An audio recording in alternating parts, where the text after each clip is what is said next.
نحمده ونصلي على رسوله الكريم اما بعد فاعوذ باللہ من الشیطان الرجیم بسم اللہ الرحمن الرحیم۔ حضرت عبداللہ بن مسعود رضی اللہ تعالی عنہ ارشاد فرماتے ہیں کہ جو شخص یہ چاہتا ہے کہ کل قیامت کے دن مسلمان بن کر حاضر ہو اللہ تبارک و تعالی کی بارگاہ میں، کہ اللہ جل شانہ کی بارگاہ میں مسلمان بن کر حاضر ہو، وہ ان نمازوں کو ایسی جگہ ادا کرنے کا اہتمام کرے جہاں اذان ہوتی ہے، یعنی مسجد میں پابندی کے ساتھ نماز ادا کرنے کا اہتمام کرے، اس لیے کہ حق تعالی شانہ نے تمہارے نبی علیہ الصلاۃ والسلام کے لیے ایسی سنتیں جاری فرمائی ہیں جو سراسر ہدایت ہیں، اور انہی میں سے یہ جماعت کی نمازیں بھی ہیں۔ اور اگر تم لوگ اپنے گھروں میں نمازیں پڑھنے لگو گے جیسا کہ فلاں شخص پڑھتا ہے،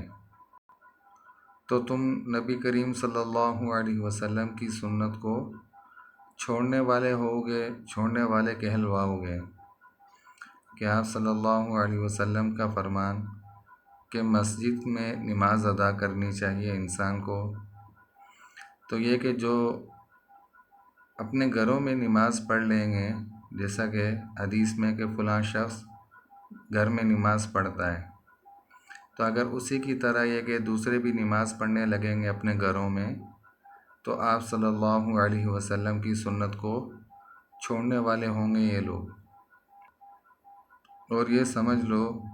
کہ جو شخص نبی کریم صلی اللہ علیہ وسلم کی سنت کو چھوڑ دے تو وہ گمراہ ہو جائے گا۔ سنتوں کو چھوڑنے والا شخص گمراہ ہو جاتا ہے یا گمراہ ہو جائے گا۔ اور جو شخص اچھی طرح وضو کرے اور پھر مسجد کی طرف جائے نماز کے لیے، تو ہر قدم پر ایک ایک نیکی لکھی جائے گی اس انسان کے لیے،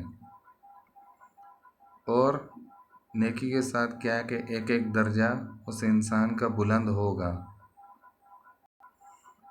اور ایک ایک خطا جو ہے وہ انسان کی معاف ہوگی۔ اور ہم تو اپنا یہ حال دیکھتے تھے کہ جو شخص کھلا منافق ہو وہ تو نماز سے رہ جاتا تھا، وگرنہ حضور صلی اللہ علیہ وسلم کے زمانے میں عام منافقوں کی بھی نماز چھوڑنے کی ہمت نہیں ہوتی تھی، کہ جو عام منافق وغیرہ ہوتے تھے، ایک تو وہ کھلا منافق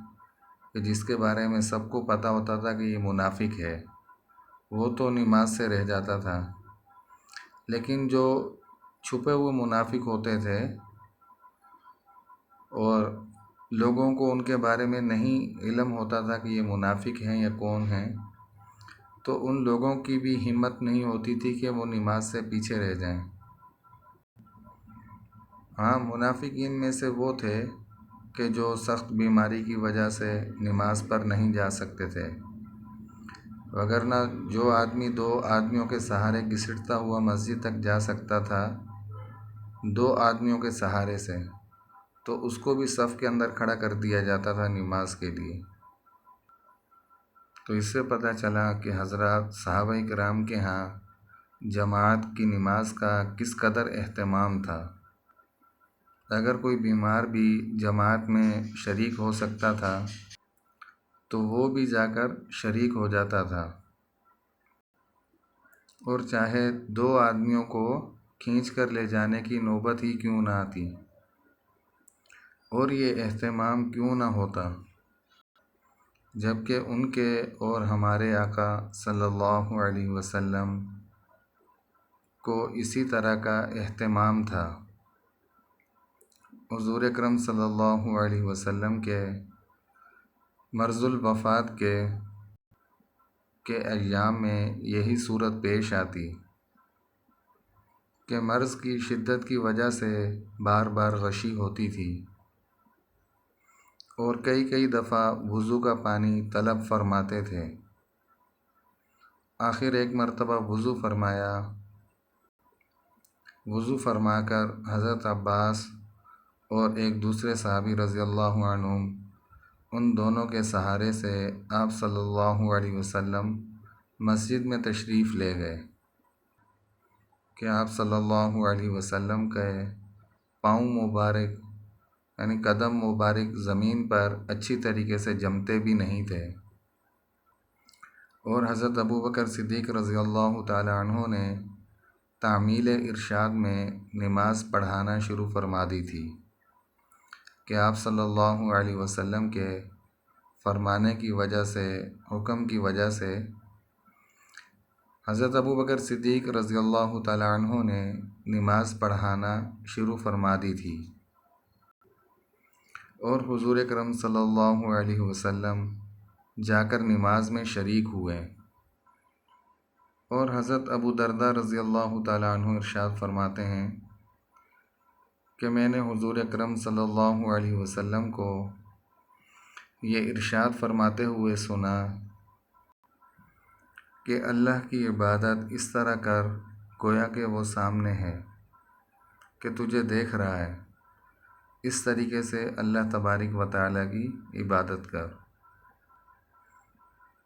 کہ تو اس طریقے سے عبادت کر گویا کہ تو اسے دیکھ رہا ہے، یعنی اللہ تبارک و تعالیٰ کو اپنے سامنے موجود سمجھ کر اللہ تبارک و تعالیٰ کی عبادت کر دھیان کے ساتھ اور دل جمی کے ساتھ، تاکہ عبادت کرتے ہوئے تیرا ذہن یا دماغ کسی اور طرف نہ چلا جائے، اور یہ کہ عبادت سے تیرا دھیان نہ ہٹ جائے، اس طریقے سے، اور یہ کہ دل جمی کے ساتھ اللہ تبارک و تعالیٰ کی عبادت کر گویا کہ تو اسے دیکھ رہا ہے اور وہ تیرے سامنے ہے، اور اپنے آپ کو مردوں کی فہرست میں شمار کیا کر گویا کہ زندوں میں ہے ہی نہیں، جو لوگ اس دنیا سے چلے گئے ان لوگوں میں اپنے آپ کو شمار کیا کر، مردہ لوگوں میں، زندہ لوگوں میں اپنے آپ کو شمار نہ کر،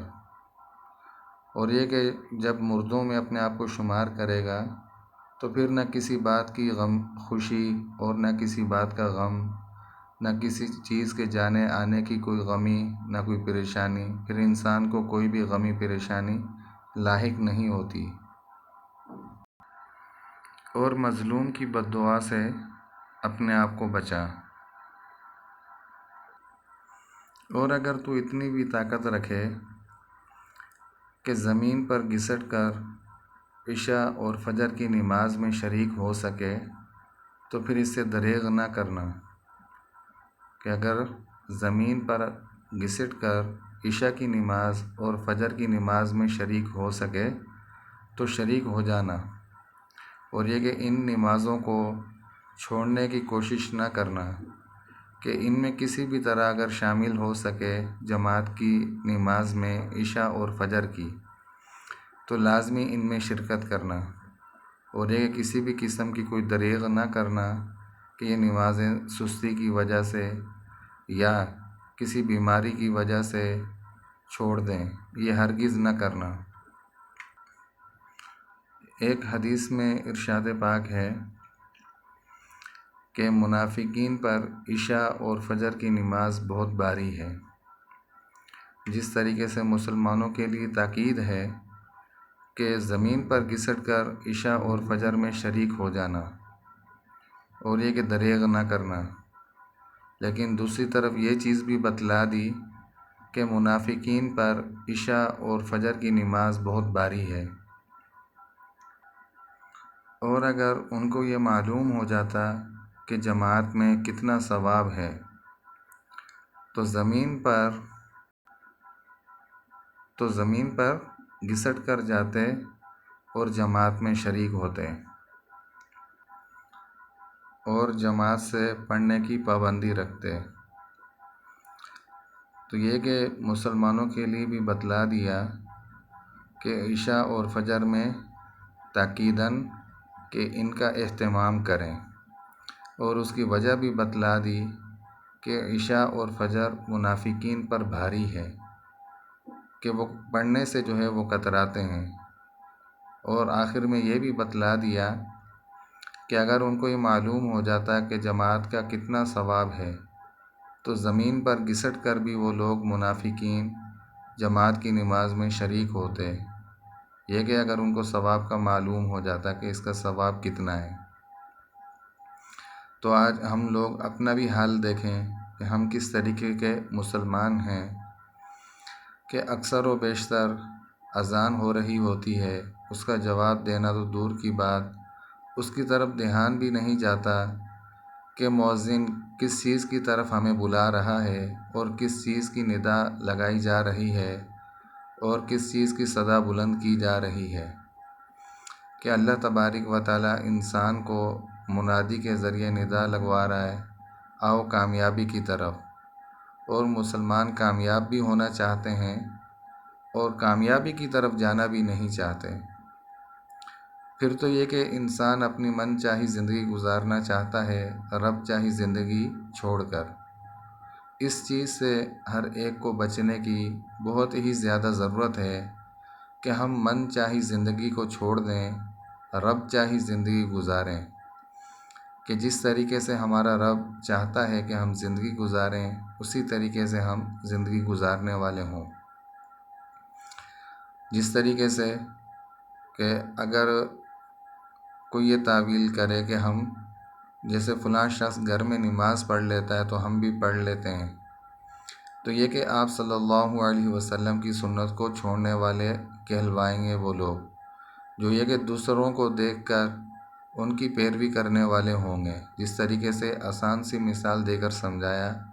کہ فلاں شخص گھر میں نماز پڑھ لیتا ہے تو ہم بھی گھر میں نماز پڑھ لیتے ہیں، تو اس کے اندر کیا ہے کہ آپ صلی اللہ علیہ وسلم کی سنت کو چھوڑنے والے کہلوائیں گے یہ لوگ۔ تو ان چیزوں سے بچنے کی اشد ضرورت ہے، اور معاشرے کے اندر بہت زیادہ ایک محنت کی ضرورت ہے کہ دینی فضا یا دینی ماحول قائم ہو، یا پھر دینی ماحول قائم کیا جائے، کیونکہ معاشرے کے اندر برائی کو پھیلانا بہت آسان ہے اور نیکی کو پھیلانا بہت مشکل ہے۔ تو اللہ تبارک و تعالیٰ سے دعا ہے کہ اللہ تبارک و تعالیٰ ہم سب کو 5 وقت کی نماز پابندی کے ساتھ مساجد کے اندر جا کر، اپنی محلے کی مسجد وغیرہ کے اندر جا کر